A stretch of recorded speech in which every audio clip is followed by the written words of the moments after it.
What if the people closest to you spent years tearing you down? A girl born into royalty, rejected by her own bloodline, and left to build a sense of self from scratch. How would you find self-worth? This is how Noelle Silva goes from a girl who couldn't cast a single spell to one of the most powerful mages in the Clover Kingdom. Like and subscribe and let's get started. Noelle was born into one of the most prestigious noble families in the Clover Kingdom, the House of Silva. And from the moment she could stand, her family made one thing clear. She didn't belong there. Her magic was out of control. She couldn't aim it, she couldn't contain it. And to a family that built its entire identity on power and status, that made her an embarrassment. But it didn't stop there. Noelle's mother died, and her siblings blamed her for it. They didn't grieve together. They pointed the blame at her, at the baby who survived, and they never stopped.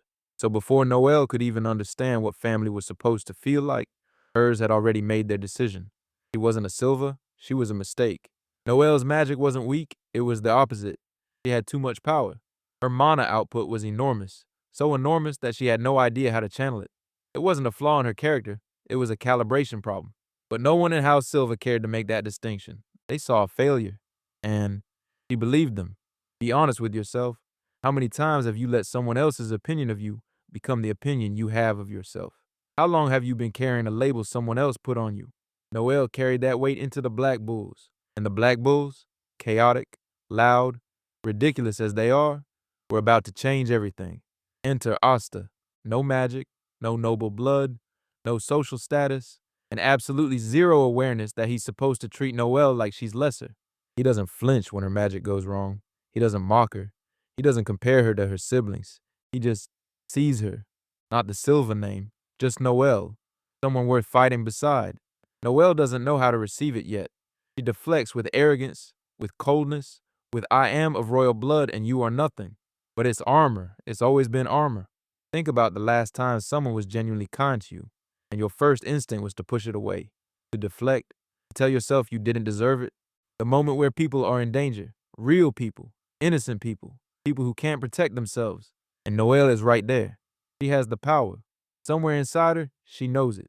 But every time she reaches for it, her family's voices flood in. You're a disgrace. You can't control it. You'll only make things worse. This is the paradox of self-worth that's been crushed by other people. The moment you're needed most is the moment the doubt screams loudest. Noelle is frozen. The clock is ticking. And then something breaks through. It's a thought. What if they're all wrong? For the first time, Noelle Silva uses her magic and saves the people. That breakthrough, that's the spark. Not the fire. The fire gets built. The repetition that don't feel like progress. The sessions where nothing works, and you have to choose, for the 100th time, to show up anyway. Noelle trains, hard, not to impress her family, not to be invited back into House Silva with open arms, but because for the first time, she's gotten a taste of what she's actually capable of, and she wants more. This is the shift, when motivation stops being about escaping shame and starts being about chasing something real. Then Veto arrives, one of the Eye of the Midnight Sun's most terrifying members. A man who calls himself the Apostle of Despair, because he genuinely believes that hope is a lie, and he takes pleasure in proving it. And he is dismantling the Black Bulls. These people, this absurd, chaotic, beautiful group of misfits who took Noelle in when her own blood turned her away, they're suffering, they're losing, and this time she stands strong. Because this isn't about Noelle anymore. This is about the people she loves, and she does it. The girl who couldn't cast a basic water spell without soaking everyone in a 10-foot radius just launched a spell so massive and precise that it hurt one of the most powerful antagonists in the series.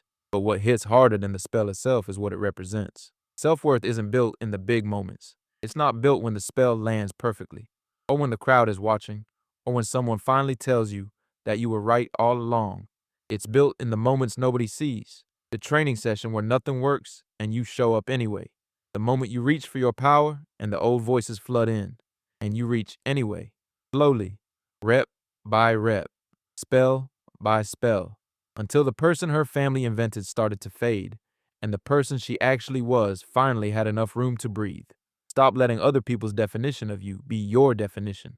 Drop in the comments. What's one moment where you realized someone else's opinion of you wasn't the truth? If you want to keep going, there's another video right on your screen. Just click it to keep watching.